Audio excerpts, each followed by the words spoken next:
म्हणजे मला प्रत्येकजण म्हणायचं सर की हा 100% नापास होणार. बरं. म्हणजे हा काय पासच होत नाही असं बोलायचं. मला काल परवापर्यंत मला इंग्रजीचं कॉंग्रॅच्युलेशनची स्पेलिंग येत नव्हती.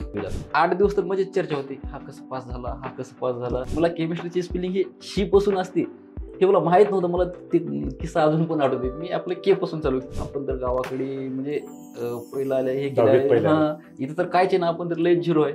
11वी झाली, तसंच 12वी झाली आणि मला जे वाटत होतं ते 12वीच्या रिझल्टला झालं. ते डोळे झाकून विश्वास ठेवायचे ना आमच्यावर. ते काय करायचे आईवडील?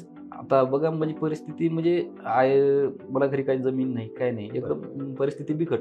आई दुसऱ्याच्या शेतामध्ये ते मजुरी करते आणि बाबा बँड पार्टीमध्ये काम करतात.